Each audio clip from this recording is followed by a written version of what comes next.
Welcome to the world of Jalara, where the people of Genesis Battle of Champions live.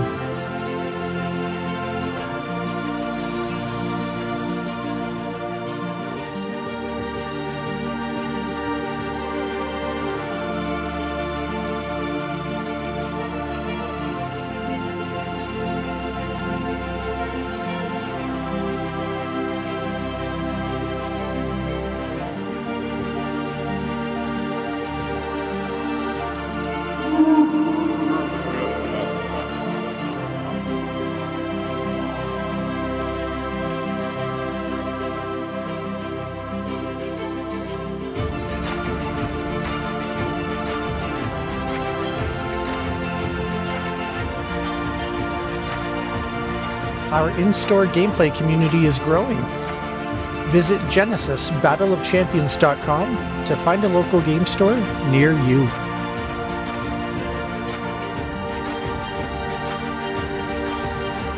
Our list of international distribution partners continues to grow. Ask your local game store to contact one of these fine companies and have your store join our Play network.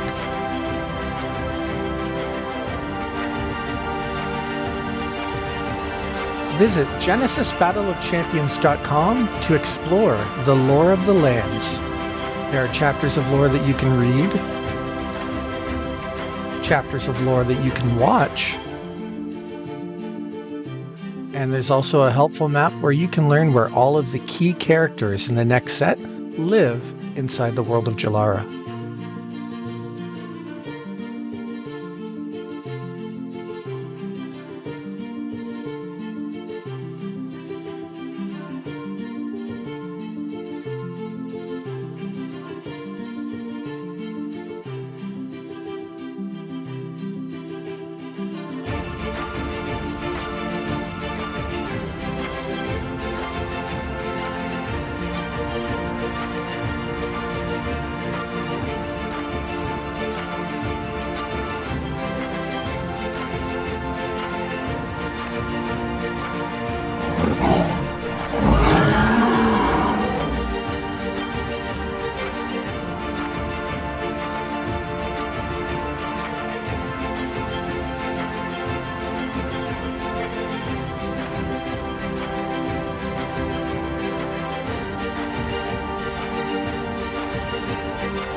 just think they are.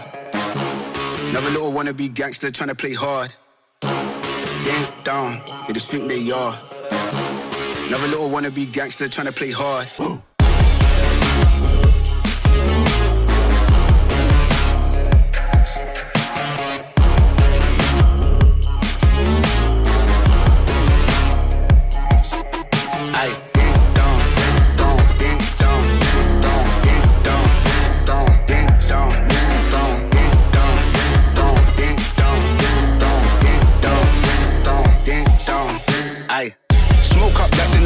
Free up the guys, then dip out the ends. Jump in the ride, then burn out the rims. Don't stop, don't catch the boy that I'm in. Now we on the block, hoodie up for events. Skin kept close, cause you putting on them with the tits on 10. Back in the back, that's on tap, all ready to go and jump in. Ding down, they just think they are. Another little wannabe gangster trying to play hard.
Tell me why I always need to survive off your love, your love. 'Cause every time you fire at me, it kills all the fun, kills all the fun. Every blink of an eye brings a new drop of blood from the sky, but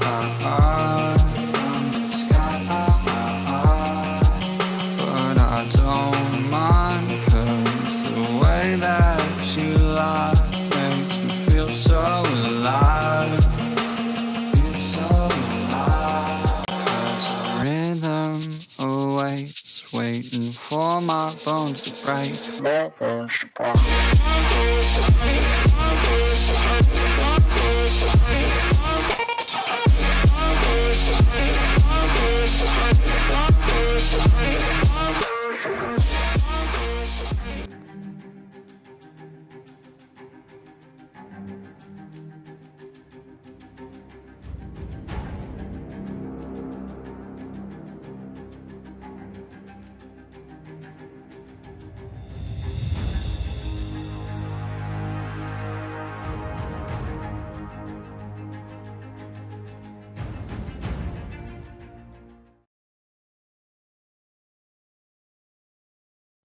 Hello, everyone, and welcome to another episode of Beyond the Edge of Exile.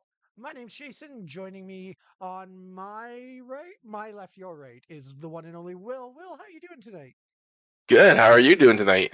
I'm really good. I'm excited. It's going to be a fun episode because I know we're going to talk a little bit about champion design and designing cards over time, the way we have the last couple weeks. Yeah, Uh, continuing our series. Yeah. Yeah, which will be fun because tonight, amongst other champions, I know we're going to be covering my favorite champion of all time currently, the one that I love to play, which is Sarah, and then all these other very cool ones as well. Lots of people in the chat that I got to say hi to.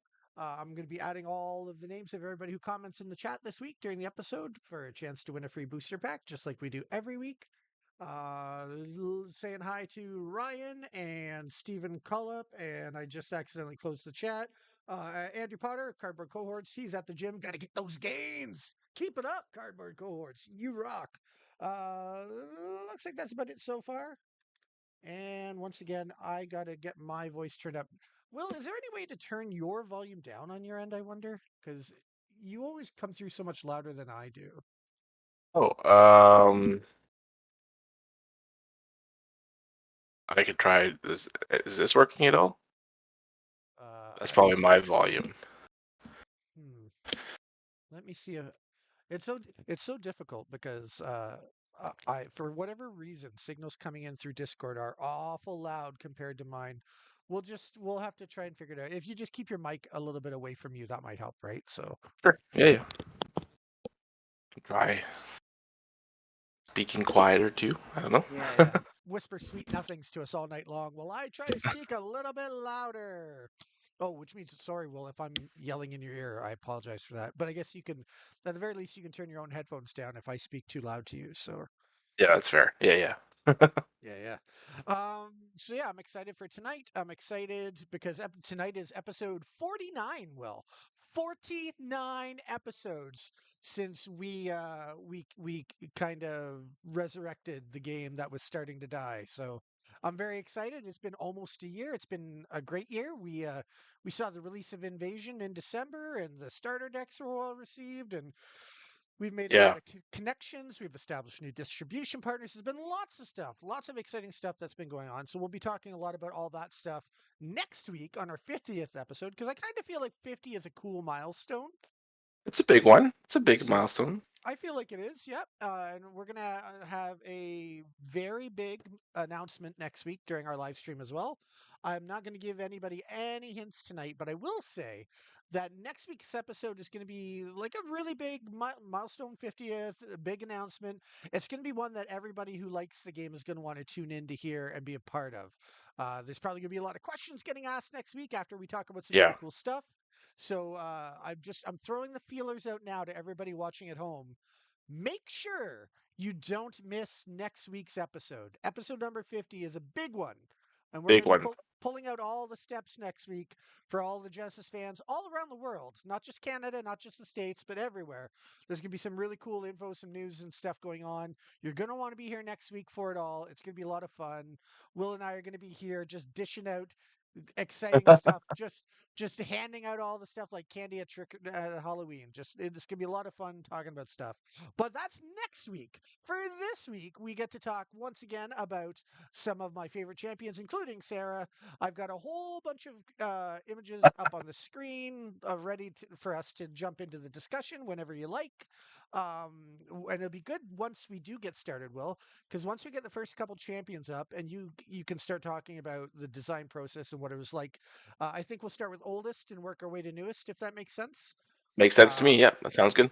yeah, and then while you're doing the first couple champions and sharing your insights on it all, which I personally always find fascinating, I'll be getting the wheel of names going on my second monitor because Oh yes. Right. I'm all fancy like that now with two monitors, and I'll be getting the wheel of names loaded with all the names of all the people who've said hi in the chat so far tonight, including Ed Tuck. Hello, Ed.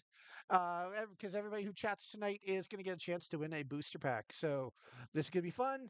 Let me see here. I'm going to go through my list and see what the oldest ones are that I have here. I'm thinking would We're doing Idris, chaos tonight, right? We're starting with or chaos plus something else. yeah, Chaos, Thymos, and Phage. Right. So Right. Right. red, green, purple. So I think the oldest ones to start with would be Malik and Adiris, I believe. Would be, Uh, yeah, that sounds right.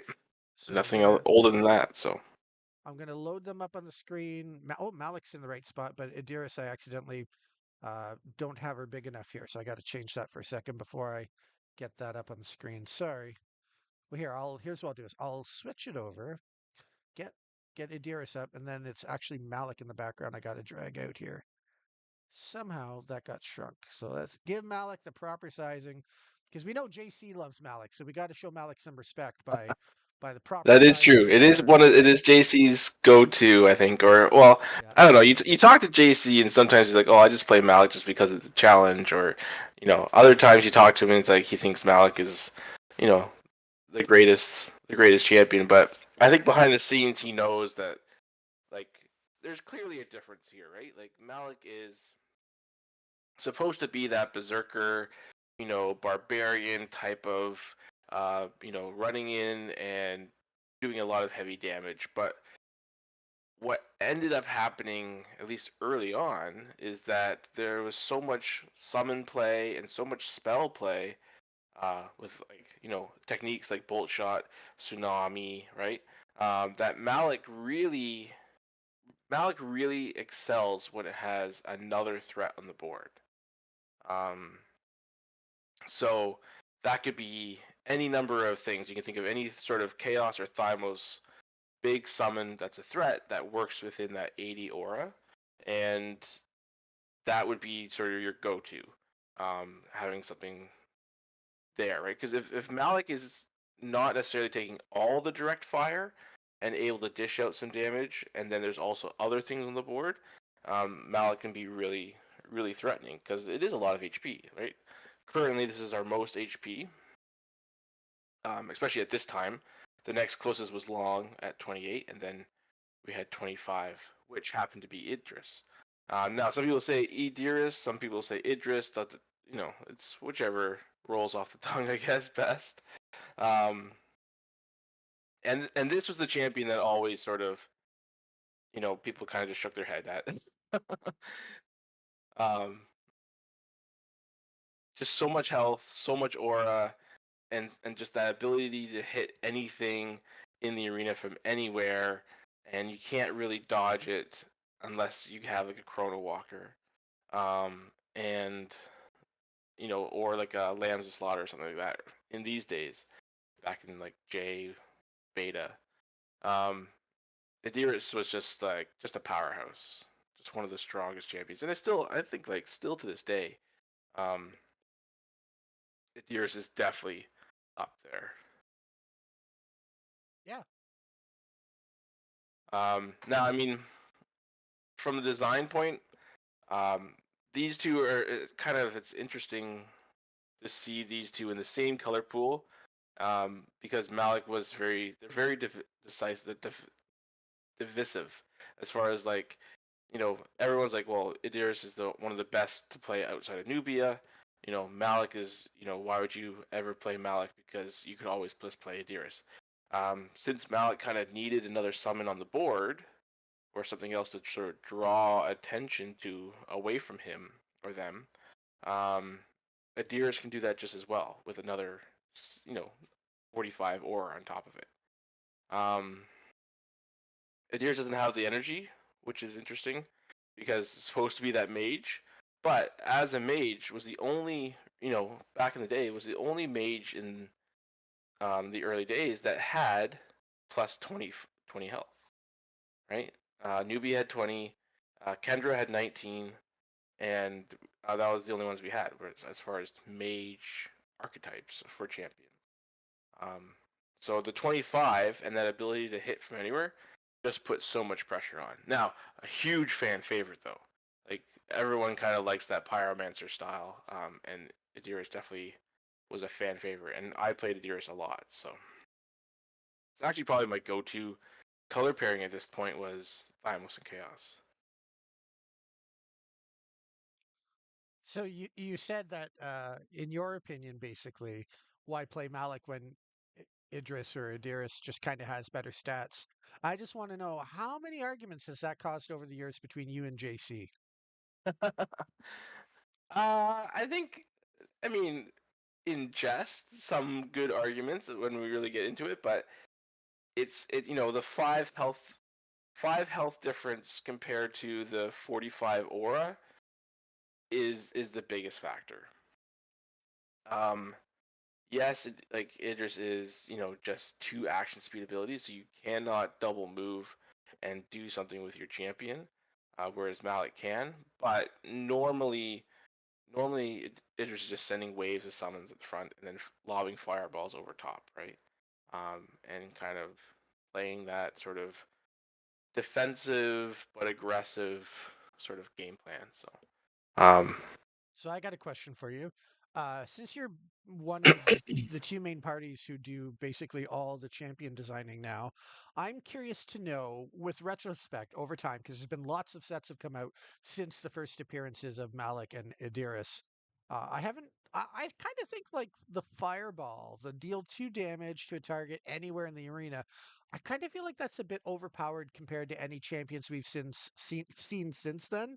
And I'm for wondering, sure. one, if you feel the same way, and I'm wondering, two, would you what are your thoughts on abilities like Fireball moving forward? Do you think that we might see more kind of overpowered abilities that appear on just one champion in the future, never to be seen again, or like what's your thought moving forward with that? Um, so yeah, so fireball is OP for sure. It is you can just use it as long as you're within your action speed and you can do it with the correct timing. You can just use that ability. It's so cheap to use. It's always going to hit like 95% of the time. It's going to hit. So for me, if we were to bring Idris back with the intention of having Idris in sort of a new rotation of cards, we couldn't print it as it is right now, right? So this will be Fireball as it is right now would probably be this would be the only time you'd see like this. In a new style, there might be some differences on like maybe they keep the 25 health, maybe they get a little bit more aura, but then they only have a line fireball where you have to be lined up, right? To sort of lob that. So that's definitely something we've considered, but at this point, I mean, we're not really we're not really banning any champions. We're not really saying you can't play certain champions, but Idris for sure is one of those ones where to try to balance it out or to equal it out would definitely be in the nerfing column versus the buffing column. That's how I would put it. Um, as far as powerful abilities, I mean, for Idris, it's really just about the reach. That I don't have to move and I can still hit you. Like that sort of gameplay of I can stand here and hit you. You have to come to me. Um, is not like it's not like a thing that we try to do, but it's more so we're looking more for interaction. And for me specifically, I can't speak to JC because I'm not going to put words in his mouth, but for me, like for champions, I really want the champion to be like, oh, I really connect with this champion, or I really like how this champion, what the champion is doing. So I'm going to build my whole deck around that. Um, Idris was just all about damage, which I mean, as an aggro fan, I played Idris, right? For sure. I knew Fireball was really strong, so I'm going to play it. And then I'm going to put a bunch of things down that you also have to answer, and then I'm just going to keep lobbing fireballs and then I keep pinging that damage. Um, but I think trying to increase the interaction and having a bit more like unique style of deck versus that maybe that all-out attack. But this is why Hell Chasm was my favorite card with Idris. Yes, because the Hell Chasm would drop a bunch of chasms, and then they couldn't come at you, but you could keep hitting them, and then any summons come in, right? So,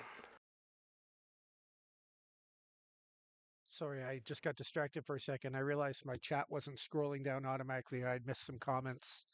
oh, Um, just to address Stephen Cullip for a second, who had said that He's still trying to get people interested in northern Colorado.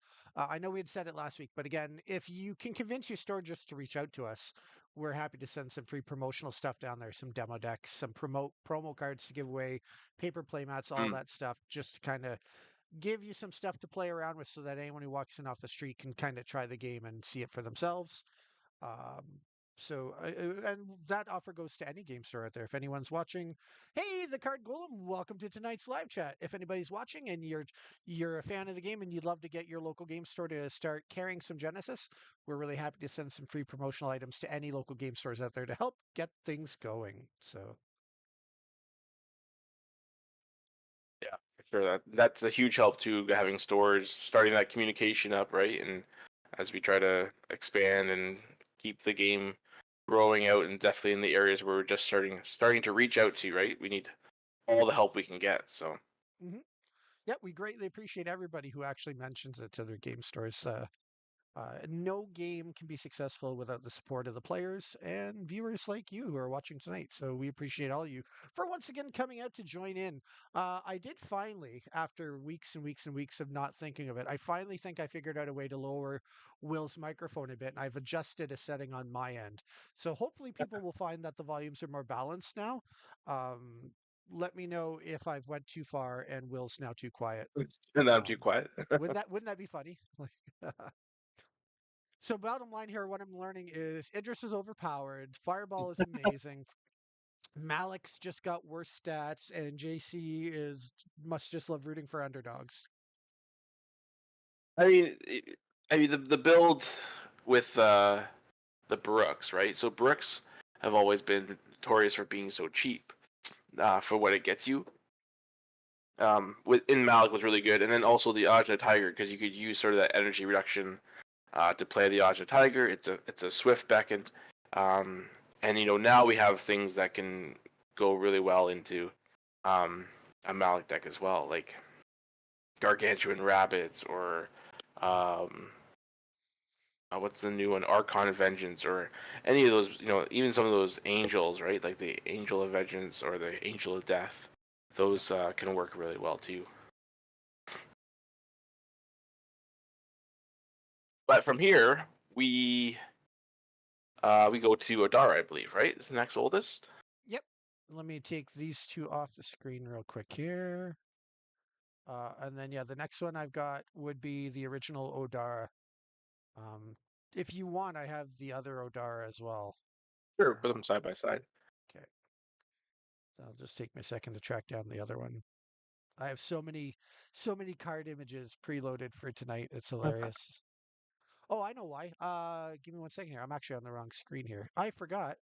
I wanted to feature Will in a different scene where there's more room for the cards to be bigger.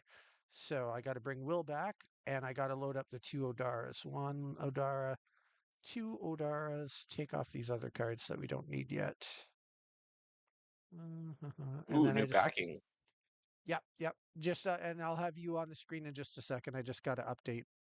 I forgot to update that. So dun, dun, dun. Yeah, so Odara was definitely one of sort of a fan favorite for some. Some people just liked Odara's design and what Odara was trying to do, but unfortunately, Odara really, there was, let's say there was a time period in Genesis history where when you did a tier list of champions, there was the Odara tier, and that usually was not the tier you wanted to be in. It Yeah, was more of a bottom end tier for instead. So,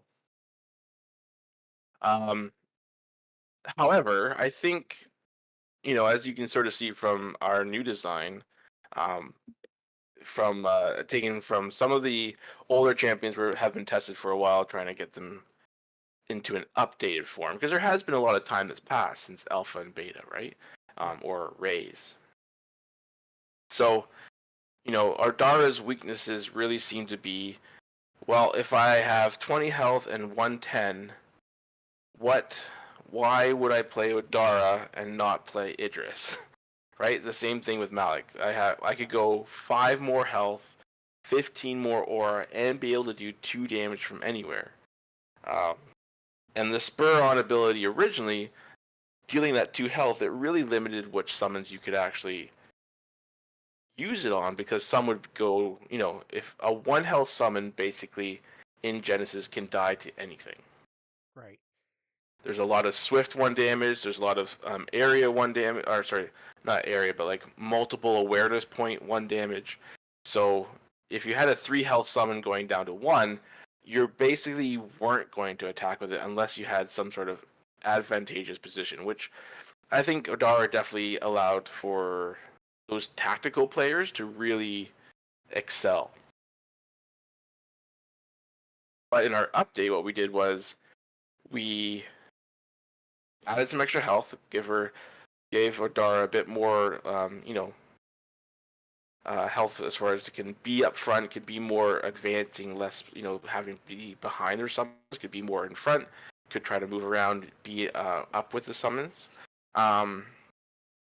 Increase that aura just to give, because again, we want to get more health on our summons, which tends to mean that you need more aura to sort of get that summon, because our health is kind of to scale, mostly to scale to the chi level, right? So higher in chi would mean more health, and back in like Ray's, higher chi also usually came with more cost.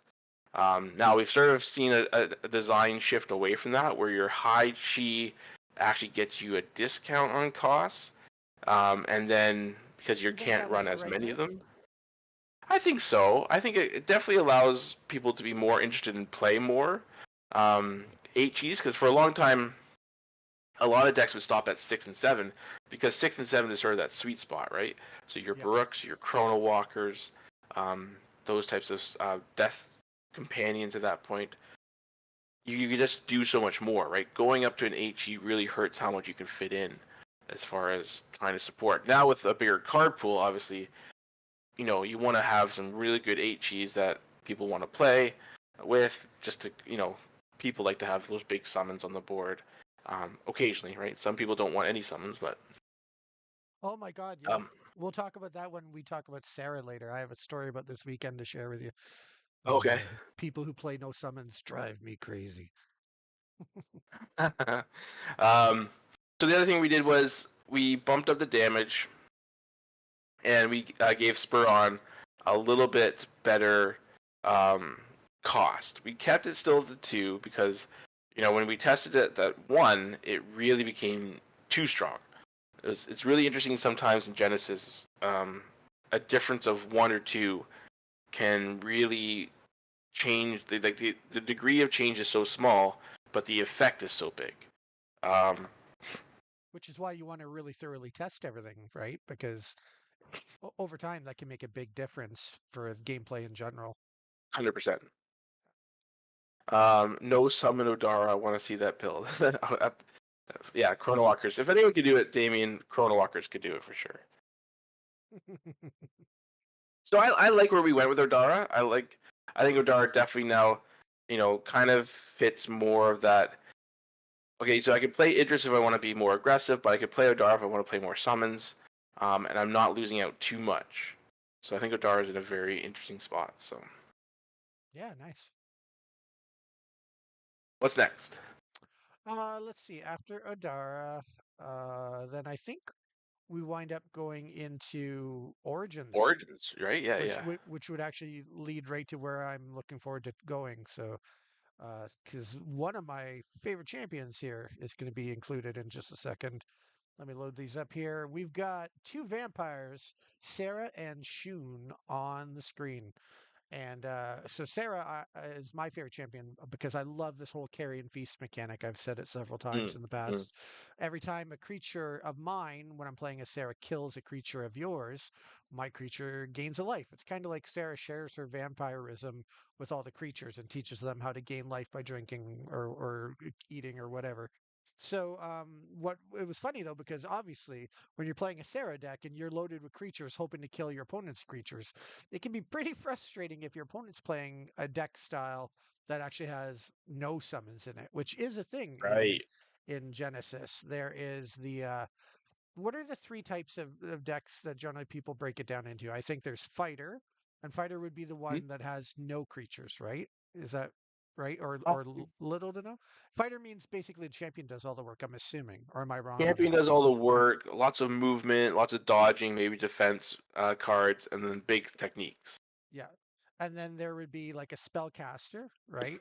Which I Mhm. guess Idris falls into that because of the fireballs all the time, or Yeah, what? so Idris, yeah, so your caster, your some or your mage type would be your big area of effect spells, or a lot of little spells, or drawing cards, or manipulating, or trying to bring out alterations or something like that. Yeah. And then, as Ryan says in the chat, then summoners would be the third type, right? So I'm Right. playing a summoner deck with Sarah. I'm loaded with lots of creatures, lots of good like targeting spells to finish off big creatures that I can't quite weaken fast enough. And Sarah, of course, has some of the maybe the lowest health. Is 18 the lowest health? It probably is, right? 18 is the lowest health up there with Rain. Yeah. Yeah, so I've got like no health, lots of creatures. I'm ready to kill creatures, gain lots of health, have lots of fun. Not to mention Sarah has an ability where she can drain a health from a creature. And the first player that I played on Saturday was Emma, a younger player who's really great, very competitive for such a young age. And Emma brought a deck that was fighter, no creatures at all. And I'm like, Mhm. okay, so I won one out of three games. And I was actually kind of proud that I was able to squeeze one out. But and then I played her dad Jeremy, and he also brought a fighter deck with no creatures in it. So my two matchups that I had on Saturday night were both people who had literally zero creatures in their deck. Oh no. And so the funny thing is, we've just recently started doing best two out of three, all the time. Generally speaking, we used to always just do quick one player game, one round, but now we play two out of Yep. three. And what I'm Yeah. learning now is I've underestimated, but I actually need to build a sideboard. Because when I go into games like this with Sarah and I wind up against a fighter Mm-hmm. deck, I'm actually that's my goal for this week is I'm going to build a like a 10 card sideboard and just have some answers I can swap in for those games where I'm like, oh God, there's no creatures to kill. Because Rompo is very sad when there's no creatures to kill and he's got double carry and feast. So yeah, it was sad times for Rompo and the rest of my hounds. Um, so yeah, so Yeah. I got to think of some sideboard cards so that when I'm playing my summoner deck against a fighter who has no creatures, that whole rock paper scissors, I need to have a fighting chance against the bad matchup. And I Yeah. wanted to ask you on camera because you're one of the smartest guys I know when it comes to deck building. What are some good sideboard cards you could think of for Sarah in either Chaos or Phage to bring in when I'm looking at basically one solitary target all night? And for Ryan, who's saying Breath of Jalara, I run a lot of Breath of Jalaras in my deck already because I love to heal my Rompos and stuff and get them super powerful. But I'm thinking, like, can you recommend some cards that are great for when you just have one really big target you got to hit? So, if without knowing what your deck is and without seeing the whole deck list itself, one thing because if you go Sarah right into a fighter, you're going to lose.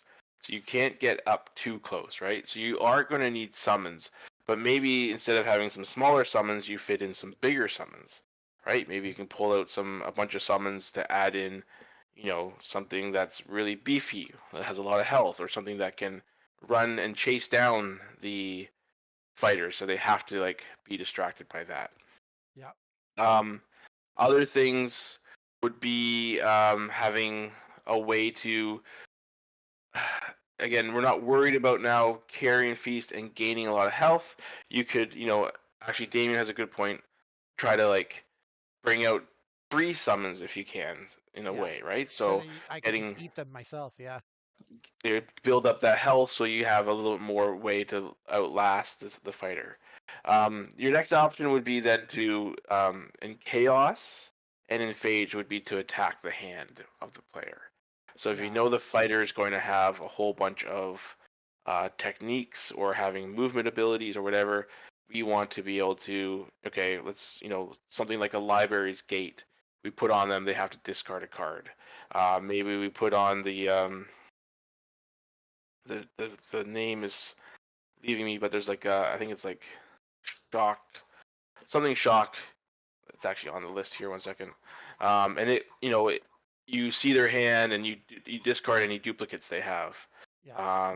It's called short signal. Target champion short signals awareness reveals their thoughts and discards all duplicates from their hand Oh, until they only nice. have one copy, right? So a lot of fighters will probably run multiples of the same thing, right? So if you're facing something like a Bellum fighter, will have a whole bunch of wind slide. So you might be able to pull 2 or 3 of them out of their hand, so they have less options. Yeah. And then if you have big summons in your deck and they're not working, you go to big spells. So Hellchasms, Meteorites. Well, Meteorite, be careful because it could hurt you. But Yeah. like Hellchasm doesn't hurt you as much.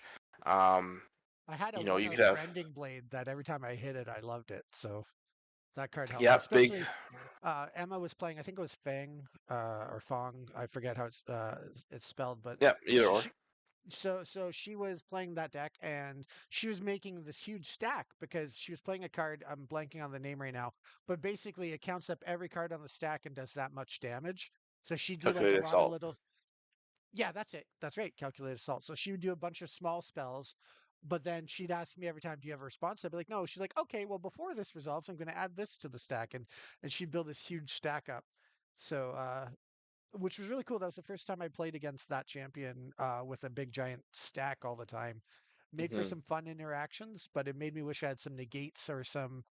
Yeah. Well, even Rending Blade, I forget how exactly how it works, but it takes something off the stack. I know. So, yeah, there was a. It was fun, Yeah, but Running Blade has a great awareness and a great ability. The other yeah. card that comes to mind, if your opponent's building stacks and you're in chaos, is Nullify. Having some of those because it negates all abilities on the stack. Oh, that's perfect. That's exactly Yeah. what I want for my sideboard. So excellent. There we go. And I haven't seen her or Jeremy in the chat tonight, so they'll never see it coming. So that's perfect. What do they watch it Excellent. back? Oh God, no! I forgot. Okay, this one the replay is gonna have to get wiped accidentally. Oh Oh well. yeah, yeah. Um, but yeah, as you can see, like Sarah is weak because of that health total, right? Um, and they have to be careful what they're doing and how much, right? So when I've played Sarah, I always love let's drop a big summon with a lot of health and let's just drain one off of that summon right away. Yeah. Um, try to gain as much from that swift drain as we can.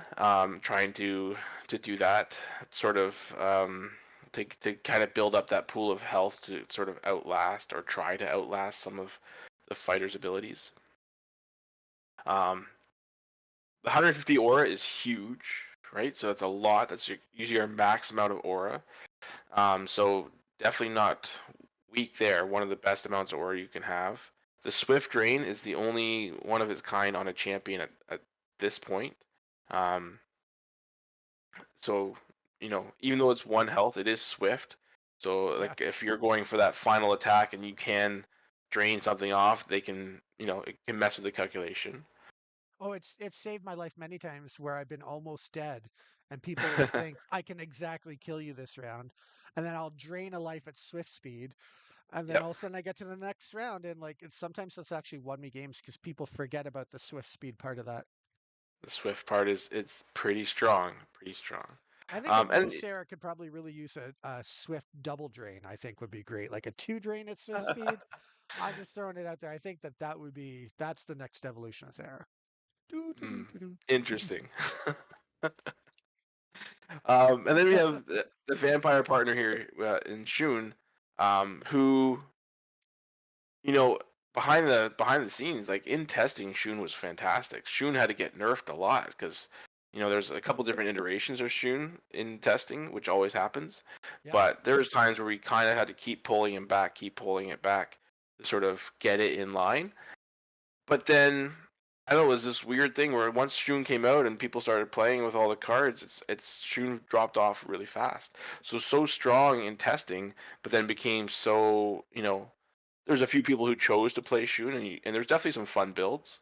Um, Would but there that be wasn't like because people in the general community weren't playing Shun the same way that the playtesters were, or would that be more like just I in guess so. general? Yeah, I think it was just a matter of like style of play or maybe there's just other things that people are drawn to more. A lot of people saw the bloodthirst trigger, right? Where if you haven't gained health, you lose one health Yeah. as such a downside because that means you had to be action speed, so you could never use the fire attack. And if you did use the fire attack and you didn't drain something, then you're losing one health, so you're progressing the game plan, and you only had 20 health to begin with. So Shun really was affected by the lack of health. Yeah. The 2 energy in Chaos and Thymos is fantastic. The awareness for Shun is fantastic. The fire attack and the drain is a good combination, but the 20 health there just really hurts when you are tending towards a fighter. Like obviously, the caveat is that any champion can play any style. Some champions just work better in specific styles than others. Yeah. Um, yeah, use a lot of soups. That's what a lot of people had to do. Um, Tosses, infernal pits, definitely a fun one there too because you could kind of pull them off, put them back on, get a bunch of triggers, do a bunch of damage that way. So what I'm hearing here is Shun might actually be a little bit better sleeper champion than people realized after it came out. Sounds like not everybody really used Shun to the best of Shun's capabilities.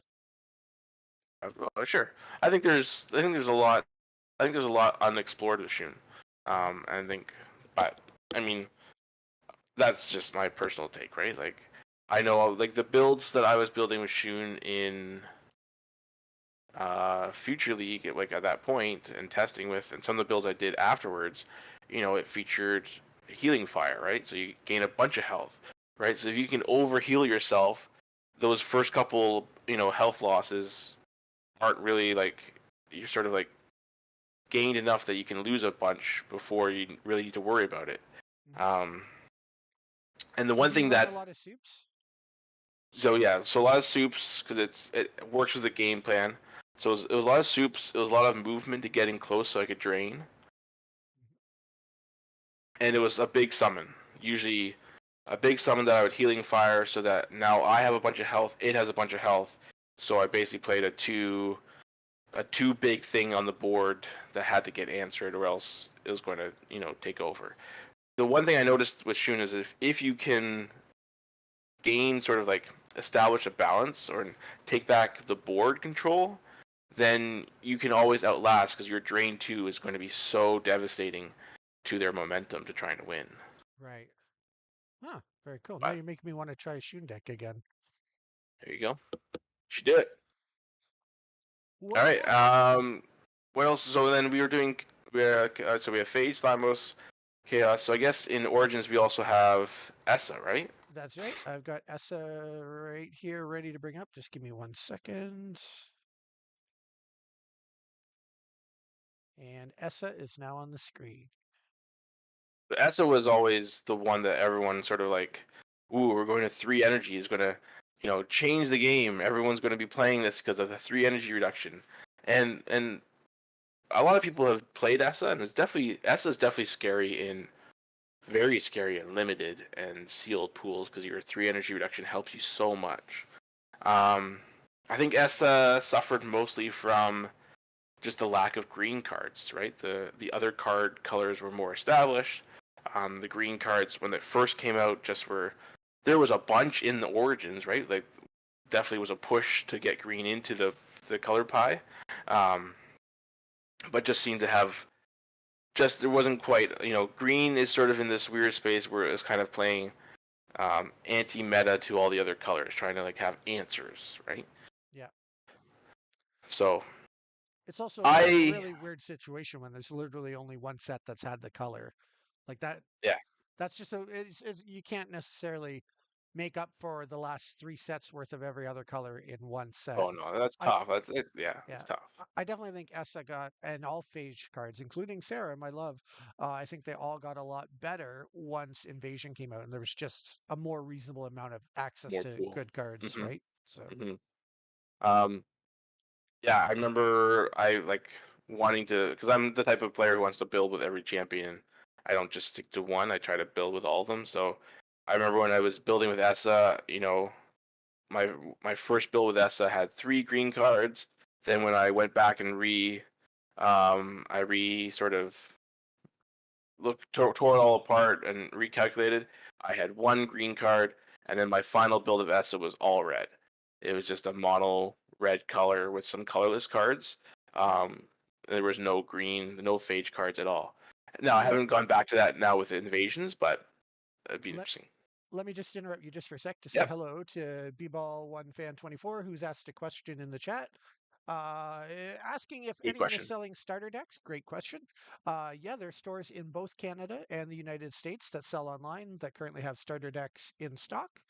uh, Assuming you're in North America, you should be covered. You could check out our website at genesisboc.com and find the store locator. And there's lots of stores listed that it has their info and their websites right on the store locator. You can click to them. Or if you want to let us know what area you're in, I can probably off the top of my head name someone if you like. Also, just by asking a question in the chat, you've automatically been entered for a chance to win a booster pack of the most recent set, Invasion. So stick around to the end of the episode because you might be a winner. Ooh, congrats. Yeah. Sorry about that. I didn't mean to throw you off, but when people Oh, ask questions, I like to pause for a second to address it right away so they don't feel like sure. they're being ignored in the background. Living in the U.S., been trying to find them. Okay. I would say reach out to either the fan Discord or directly. What's the website or the emails on? Nope, it's not on the screen, but I think it's hello@edgeXR, right?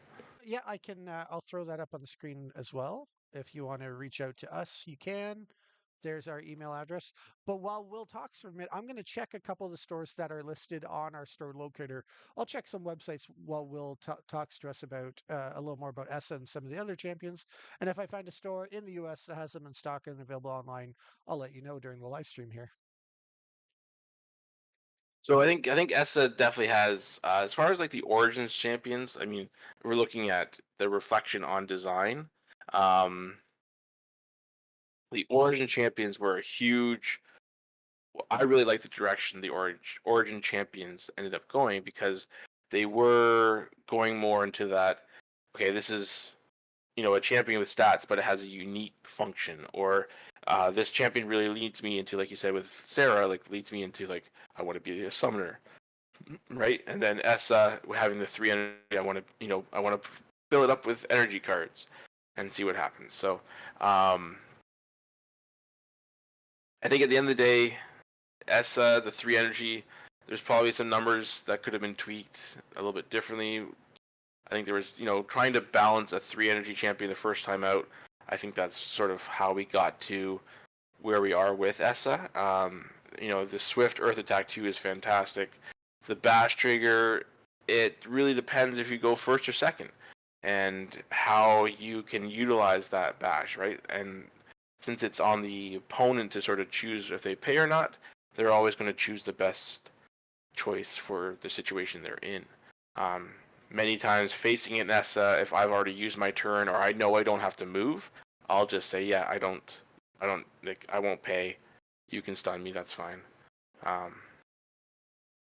But what's next?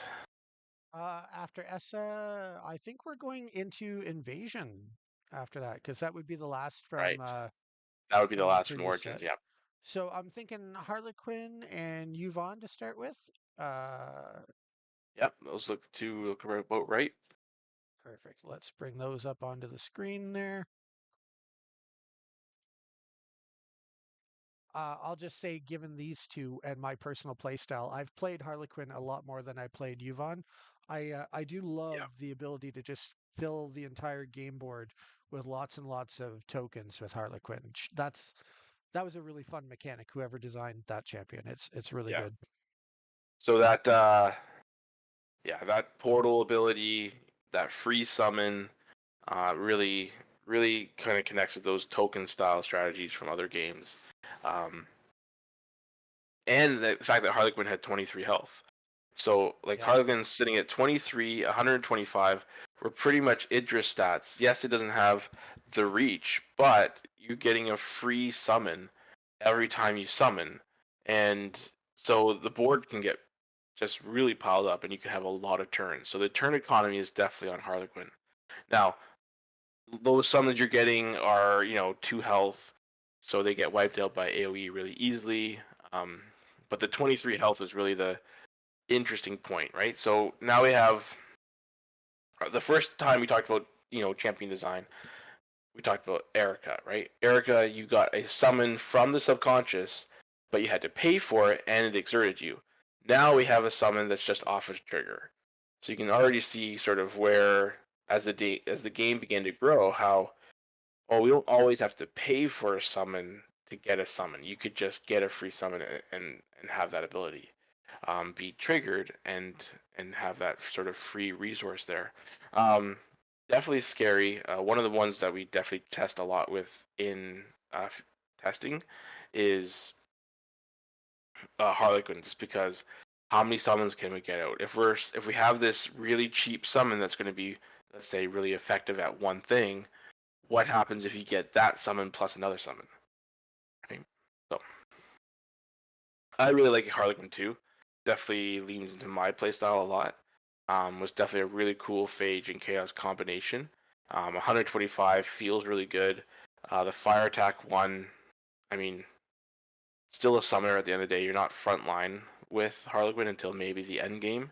But that portal ability can just set you up really, really well for good defensive abilities or a defensive sort of stance in the game. And Yvonne was also defensive, which is interesting that they're paired together. So Yvonne is the next iteration of S's colors, and you can kind of see some similarities. We've gained a little bit more health now, a bit more beefier, a lot more aura, a heavy attack, so maybe not as fast acting as as Essa, but Yvonne has the protectability. So built-in protection was definitely something that, as sort of design was going through, realizing we want to have more interaction, let's build in more protection, more defense, and have sort of this back and forth. So Yvonne definitely had that ability. The only problem, not necessarily a problem, Yvonne definitely has a lot to offer, a fantastic awareness again. 2 damage is still very good. 24 health is amazing because you can heal in Thymos. And then the only problem there is the protectability exerted you, and you had to sort of decide, okay, if I have this thing coming in, or if one of my summons is going to die, I go to protect it. It means I'm going to lose my turn, right? And if you take your turn and you end your turn without protecting something, and then you have something comes into attack and you're already exerted, then you can't protect. So sort of had this kind of a built-in, setback where depending if Yvonne went first or second, felt very different. Depending on what your champion was trying to do, like your opponent was trying to do, felt very different. So I think Yvonne is a really cool design. I definitely love, being protective, being the guy with the shield and, having a big health pool, right? Playing that sort of like defensive stance, defensive champion. It's just interesting how the protect worked against him or them in the game because of how the back and forth goes. Damien says Yvonne was my favorite to test in old Future League with curses, enchantments, and decoy effects. Yes, definitely a lot of fun. Leaning into that protective. I'm going to outlast you, waste all your resources, and then eventually I can kind of come back and deal 2 damage. Because that was sort of something that wasn't really ever explicitly said, but 2 damage. If you had a 2 damage champion at the end of the game when everyone's out of aura, 2 damage was what you needed to sort of finish the game. Right. 1 damage, you really couldn't finish the game because it wasn't enough. Yeah. And then 3 damage obviously was awesome. If you got to that point, then you would obviously have a huge advantage with 3 damage. But my dog's name is Harlequin. Nice. And Decoy Rabbit was actually good. Decoy Rabbit was always good. The only problem with Decoy Rabbit was it wasn't a Chrono Walker and it was at the same chi level. It's not a Decoy Rabbit problem. It's a Chrono Walker problem. But, it is what it is. Chrono Walker's too overpowered though, isn't it? If we're being For sure. honest. Yeah. It's just so powerful. It's funny how a couple cards slip through every now and then where they just kind of seem to spike a bit in power compared to other things at, like you say, similar chi levels or whatnot. So Yeah, yeah, yeah. Well, I mean, if we wanted to talk like Power 9 of Genesis, Chrono Walker is probably first on that list. yeah, it's really good for sure. And then I'd say probably Sarah would be in the Power Nine. Uh, Rompo. Not Jason's list, the Oh, actual okay.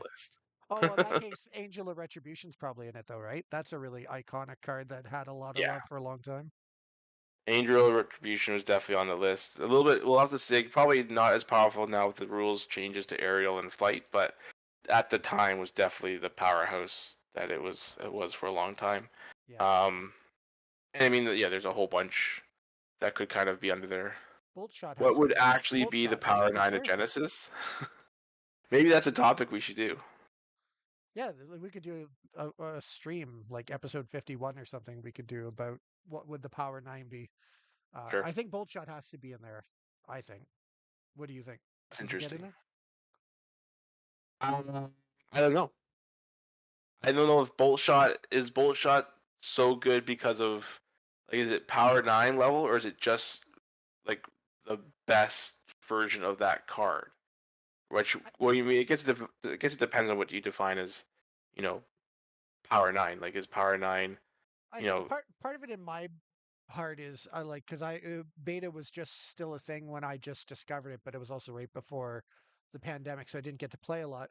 But Bolt Shot seemed to be one of the iconic cards at the time that everybody was talking about, everybody was playing. You would see the definitely artwork iconic. from Bolt Shot showing up in like all the advertising for the game and stuff like that. Like the artwork of it'd be Raha, I guess, in the Bolt Shot artwork is pretty Yes. iconic, right? So Yeah. like Yeah, so I definitely iconic card and definitely gets played a lot. It's a very good card. Um, I think it is. I think at the end of the day, it's probably like if I had to like put out my list, I think Bolt Shot is in the conversation. I just don't know if it's power, if it's one of the top 9 or whatever. yeah. But it again, I would have to like sit down and actually like look at what is the card doing in the game, right? Because not all the Power 9 cards, say in Magic, were necessarily it just opened up so much combo or whatever, or just Mhm. had gave you so much acceleration, or it gave you extra turns, or it gave you so many cards, right? So I think there's a lot to We consider with got to vote for what is Guardian of Genesis. Balance in the chat. So Ooh, Guardian Balance, interesting. Inferno Crawler, interesting. Yeah, you can make an argument for Inferno Crawler. I think it is a really powerful card with that double dash. Like, but it is. I don't know. Until you get snared and then it doesn't go anywhere. Yeah. That's valid. But I mean, that's like saying that's the meme in Magic when people are raving about this amazing new legendary creature, and somebody's like, "Eh, it dies to removal." Well, yeah, almost everything dies to removal. Like, and sure, Snare will stop it, but when Mhm. somebody doesn't have the snare, oh my goodness, is that ever a good card? The Infernal Crawler. And that's a really interesting point with like if you take that dies to removal, Genesis for the longest time didn't have a lot of that removal, right? Yeah, And so, things didn't have that sort of caveat of dies to removal and it's not, this is balanced, right? So the argument there, like Chrono Walker, even with removal, still does busted, insane things. yeah. Um, and Well, here's doesn't a matter if the question for you, removals are Will. not. Straight out of the chat, but I'm going to turn it into a question for you. In your Power 9, Will, and you got to answer honestly because there's a lot of people watching and we'll know if you lie. In your Power 9, does Epiphany fit into your Power 9? Yes. Oh my God, he admitted it. Wow. He hates it, but he respects it, people. And that's the important thing. You can hate it, but still respect it. Yeah, and I would say for me, Power 9 would again be those cards that skew the game heavily in one direction or make it so that at the end of the day you just have no chance. Yeah. That's where I go with Power 9. Someone says in the chat Hydroblast. We have knockback, and it did nothing.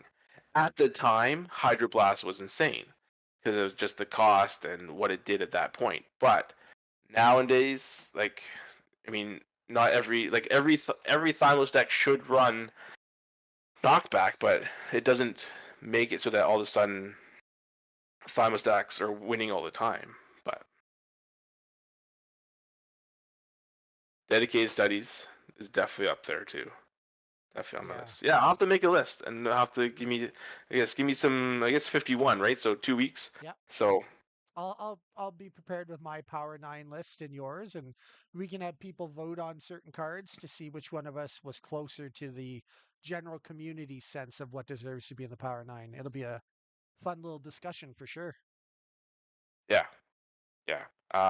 That'd be interesting. And then maybe probably knowing me, there'll probably be the Power 9 and then a few like honorable mentions. Yep, for sure. Do we have any other champions tonight, or Let me take a look here. What did we're just did well, I yeah, guess Metamorphosis? yeah, we still got a whole set worth of stuff to go through here. Coming up next, after I get these ones off the screen, is I think we're going to be looking at a certain hunter who lives in the woods. And who will we put with the hunter? Let's say, Isaac probably. Because we already did our daughter, right? So it should only be Isaac and yeah, someone. so let's do Soong first, because then when we do Isaac, I can put both sides of the card up at the same Oh, time. okay, gotcha. Yep. If that's okay with you. So we will switch this over to Soong, which two things I want to say before you dive into it. One, when you can see this artwork without the rest of the card overlay on top of it, if you had the ability to like zoom way in, this art is absolutely amazing. The detail in this card is so great. Like I would love to someday use this just as a poster or something. It's Oh, that'd be really sweet. really phenomenal artwork. Mario knocked it out of the park. And then the second thing is, I think this deck or this champion, I should say, I'm assuming this was one of your creations, Will. Uh, it's Yes. it's very clever. The whole companion mechanic, really clever. Seems like it's gonna be fun to play, and having the 2 energy reduction with 120 aura, I just feel like all the stats are really good. I would not be surprised if this one sees a lot of play. I got a really good vibe about how Soong is designed. Yeah. So I think thank you first, and then I think also it's just kind of building off where we saw, right? So Essa was sort of, we're gonna try 3 energy, but it you know, doesn't really affect the game as much. Yes, you can do a lot of things. You have a resource reduction and you're saving on resources, but that single point of awareness, your less health, kind of really affects you trying to run in. Yvonne, bit more health, beefier, more aura, has his protectability, but then you're also losing out on turn economy because you have to protect something, which means it's going to exert you, which means you're basically missing a turn. Um, to where we end up with Sung being with this really sort of unique awareness, still has a good energy reduction. Yes, it has less health, but you're now standing behind your summons and your companions, maybe, as you sort of aim from, the background, right? So Essa, and it's very much up front. I'm going to do a lot of damage. I'm going to run in, be sort of frontline aggressive. Yvonne's going to be moving around with a summon, trying to like gain the best time for that protectability. So probably like a Titan style deck, right? So if you're unaware of what that is, Titan style in Genesis is basically one big summon that you pump into or you put a bunch of health in, and you try to protect it as best you can. And we saw that do really well the last championship with the Angel Retribution. Us old people would call that like Voltron. Voltron, yeah, that's anything like that would apply. If you're And not then alive here in we the 80s, have you won't get that reference. And here we have, something that I've always thought was sort of not necessarily missing. Like the old design was very much you could play your champion however you want. We are sort of directing you into one style, but we're not going to limit you to one style. But what was missing for me and something that I'm a huge fan of uh is typal decks that are built around a certain type of summon or having some sort of benefit for having all the same types of summons. So that was sort of the genesis of or the beginnings of this champion. Um, so we're a hunter. We have a animal companion is sort of what we're kind of building off of. If you ever played like a ranger in D&D, or um, you know, hunter in other games where you have sort of that animal companion. And then we just give you a reason to go in on one style, or to have a bunch of summons that are of one type of summon, so that you can get the marked ability and be able to do like a destroy ability instead of necessarily damage. I was just looking at the chat and it occurred to me some people watching might not have been around at the beginning. So I just want to reiterate again for a second for the benefit of anybody who wasn't here right at the start of the night. Next week is going to be episode 50 for Beyond the Edge of Exile. We're closing in on a year. Episode 50 is going to be a major milestone, and we are going to have some major announcements coming up next week on Monday night. The kind of stuff that if you like Genesis, you definitely want to be here to be part of the live stream, because you'll probably have some questions you want to ask and you're probably going to be really excited. So, for people like Card Golem, I don't think he was here at the beginning of the stream. Just want to mention, make sure that you let everyone you know that loves Genesis know next week's going to be a must see episode. So, you're going to want to be here live. And that goes for everyone in the fan server too. Like, Yeah, yeah, next week's an important week. So. absolutely. So, it's going to be a fun one, an exciting one, and something you're not going to want to miss. So, just wanted to get that in there before we carry on too far. Sorry, now that I'm done interrupting you, please carry on. So one of the other things that we haven't mentioned at this point, not because I just keep forgetting to mention it, but over time we saw sort of champions were built around a special item that they had, sort of in the lore, and that gave them their powers. Then we went to the races became important. We had like humans, elves, fairies, demons, and then now where we're heading is we're gonna we're not gonna necessarily identify race. Race is still sort of there as far as we have fairies, which soon would be a fairy behind the scenes, right? We have Sven, who is a definitely who's an elf Yeah, representation. a We have druid elf. dwarf, we have human, Yep. we have demon still there. Um, but we're leaning more now into the classes instead of saying well, this is a specifically a human you know um champion. We're saying this is just a champion called Sven that is a druid, or in this case a champion called Sun, which is a hunter.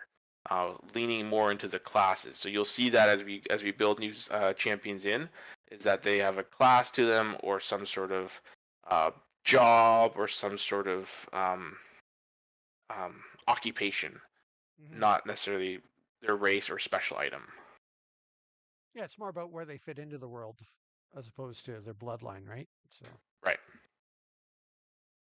And not all like and that allows us to have some freedom of design where, you know, not all fighters are going to always be in these colors, or not all mages are always going to be in these colors. We can sort of blend those and right. have different things. Some things will be very traditional, like we have, hunter, we have druid, assassins. But then other things we have a scholar, we have blacksmiths, a queen. That one in There's particular, different forms. blacksmith, I was excited for, just because I feel like it just kind of fills in the world a little bit. It's neat to know that what like who these people are besides just when they're in the middle of the battle. I thought that was kind of Yeah. cool. How do you choose what champion gets into a color? Well, that's a great A lot question. of factors. That's actually a lot of factors. Some of them start in different colors, and then testers show me or tell me or help me see that there need to be, maybe it doesn't fit, or there's better synergies in this color, right? Sometimes those synergies are more important, so we switch the colors. Sometimes we want those synergies not to exist, so we don't put them in. Um, Can I ask you a question about your creative process for a second? sure. Just on the topic of what he's saying about how do you choose what champion goes in what colors. So my analogy would be, for me, when I play guitar, I used to do a lot of singing, songwriting stuff, and sometimes I would start just playing on guitar and I would hear a riff that I played that I liked. Other times it'd be lyrics in my head or whatnot. There'd be different origin points for different songs where I'd have a different type of thing that I want to build around. I'm wondering, when you build champions, do you specifically start with an idea like, oh, I want to build a red blue champion, or oh, I want to build a fighter? Or like, does it sometimes vary where sometimes you have the urge to create something based on an affiliation, other times maybe it's based on the play style? Or is it always the same process where you start with one certain trait and then you work your way out from there? Definitely varied. Like it's sometimes it's okay, I need to have this color pairing. Go. Sometimes it's, oh, I really want this style. Build the style out. Where does it fit? Sometimes it's, I want this specific design. Like I need a, like I need a champion that transforms for some reason. Okay, well, what's some reasons for transforming, right? Mhm. And then sort of that builds off that idea, like a mechanic. Other times it's, in my head floating around, this would be really cool. Okay, well, this is similar to something else we've seen, in maybe in a different story or a different game or a different piece of media. That would be really cool. That kind of fits what we're doing. How do I bring that in? So now I have sort of like a picture of what I'm trying to design, and I build around that. So it's definitely varied. It's not the same at each time. Very And cool. then I usually start like kind of we mentioned last week. Start somewhere, give it to the testers, and then let them try to break it. So When you give it to the testers, are you hoping that you'll have, I guess it's natural that you'd hope that you nailed it right on, or are you hoping that, oh, they're going to find stuff that you didn't think of and you're like, oh, I do have to change it because they broke it? Like, what makes you happier? sometimes sometimes it's like in the design process. Ooh, this is a lot of fun. I'm gonna really push this design. And then sometimes it's like, oh, I think I've gone too far. Hopefully they break this. Don't justify these numbers. Very cool. Any more thoughts on Sung before we move on to what's going to be our final champion of the night, Yeah, Isaac? we can move on. All right. There we go. We've got Isaac up on the screen. Both sides of Isaac, the Jalarian Smith and the Scourge of Night. So yeah, so Isaac falls into that. We want to have champions that transform as a mechanic. How do we do that? And so werewolves is definitely something that is very easy to sort of, they are transforming. Um, Isaac's particularly was supposed to be the. I remember his original design note was transforms once, and kind of from, that's it, right? Um, transforms once, transforms when you want to, and then I had transforms but not when you want to necessarily. So that's sort of the three designs that I had when I was pitching the three, or starting with the three transforming champions, Yep. and those themes carry out, right? We have Isaac, one transformation once it hits a certain level of health, can't, just kind of rages out, goes full wolf, and then, can do a lot of damage, gains a lot of benefit from that. And you can even try to force Isaac into that state if you want. You can Yeah. self health, self damage, whatever. Well, I could see that being something a lot of people would want to do because that second side, Scourge of Night, it seems like it's really powerful. So I wanted something with Isaac. I wanted something that was sort of like could hold his own if you're trying to play that, attrition game where you're trying to keep a strong board, but you're not wanting to like necessarily like go full out. Or, also behind the scenes, I was trying to fill in, that Malik style champion that was sort of beefy, has a lot of health, can put out a bunch of damage, but may not necessarily be, you know, on their own. May need to have something else out there, right? So kind of balancing. Um, Basically, Malik was sort of the, I don't know, trying to mimic, I guess, that type of champion, but now with two sides. And I think having this sort of crazy, powerful ability at the end, yes, you can still interact with it. Yes, you can. It does gain that health right away and can be a challenge, but um, it's only delaying potentially if you're surrounding it or whatever. You can still have, at least in testing, we didn't see Isaac take off. Once Isaac transformed, Isaac automatically wins. That's definitely not how it works um, in testing. But it's be interesting to see where people lean to. Is it going to be more energy spells? Is it going to be self damage? Is it going to be a little bit mix of in between? Mhm.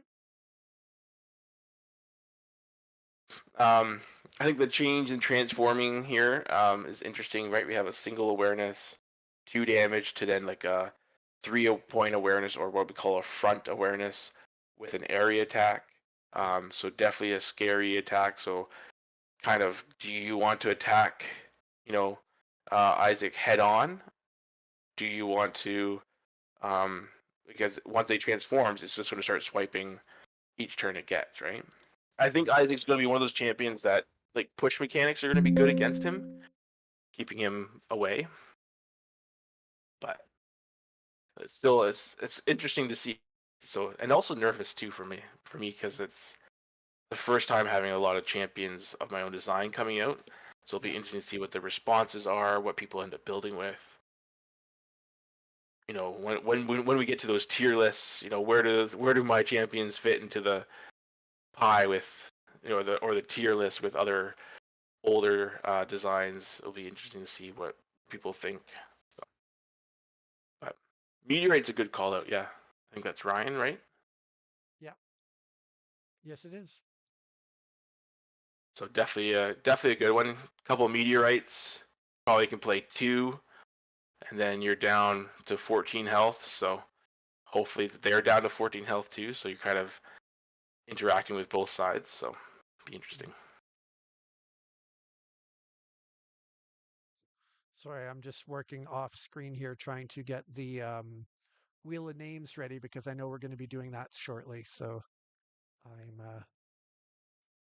checking my list, making sure it's right, and things like that. One comment here: make a green yellow champion that is not a fighter, because green yellow kind of feels rinse and repeat. So far um, we've had Iblis, which is definitely that fighter tanky style. We've had Catanius, which is again 3 attack but more agile fighter. And then we have Sven. So Sven, I wouldn't classify Sven as necessarily a fighter style. I know the transform definitely allows for some interesting interactions, but it is only summon based. So I don't know. When I was playing Sven, it was definitely focusing more on the aura side. That's how I was playing Sven. The one energy reduction really isn't doing a lot in Bellum and Phage. And then I was using the transformation when I was getting surrounded by a bunch of little summons, right? So then you transform, you then use your ability to take out a bunch of summons, you transform back, you start playing spells again. So you're sort of spellcaster, you get surrounded, you kind of jump into your, transform, take out a couple summons, 2 a turn, jump back out, start playing spells again. So definitely, that's how I played it. But then again, that's how I chose to play it. One of the neat things about Genesis, you can choose to play a champion any way you want. But to that point, it is something that JC and I do track, right? I have a chart that sort of,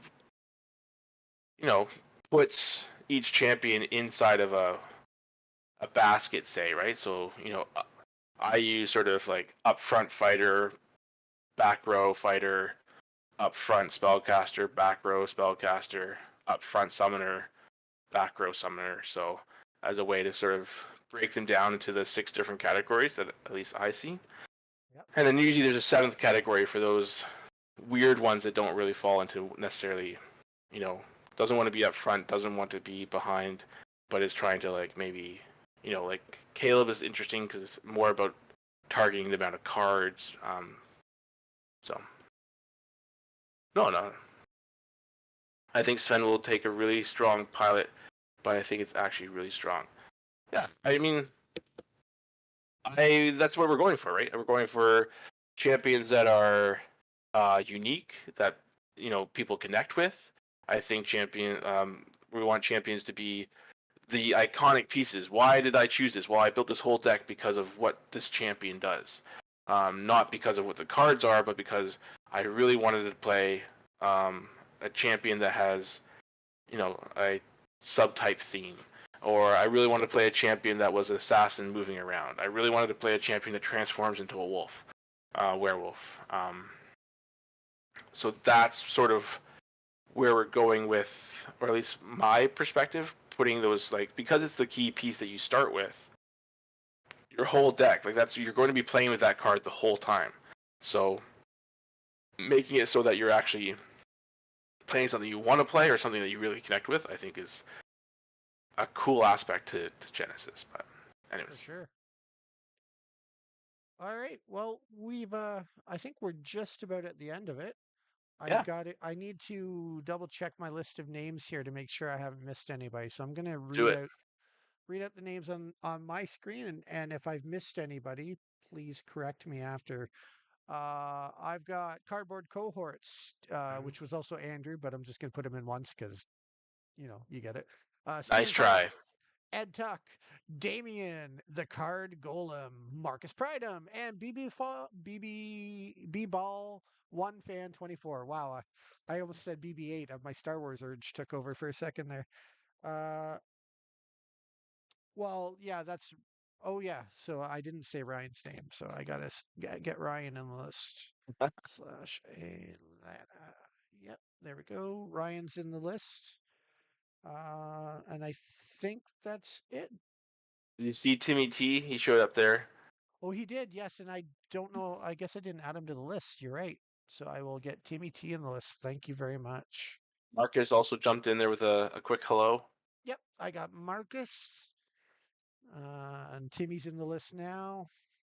Janice doesn't count. Jason doesn't count. I Yep, don't count. yep. Perfect. You count to me, Will, but not for the people Not for watching the at home. no, not for the draw though. Not for the draw. All right, let's fade over to our Wheel of Names. And here we are. And this week I've actually got Will on camera. I figured it out. So we're good. Whoa! Look at you, fancy. Right? I know. I'm I so can't pick my technical. nose. Not this time. Let's do some shuffling because that's how I've learned how to do it. So we're going to shuffle, shuffle, shuffle, shuffle, shuffle. And I'm just checking the chat one last time. Make sure I didn't miss anybody. No new chats. No new No new chats. chat. All right. Here we go. Let's find out who is going to win on our spin to win.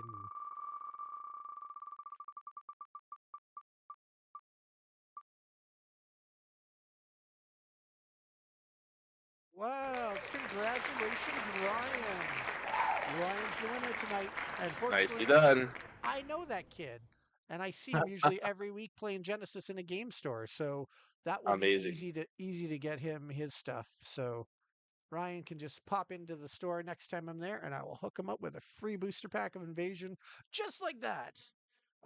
Thank you to everybody for coming in tonight. It's been a really fun stream. I once again thank you to Will. I love hearing you break down your thoughts on the champions and the design. As a fan of the game and somebody who played it for years and didn't really know what he was doing, I appreciate it. It's always fun to hear your insight, so it's very enjoyable.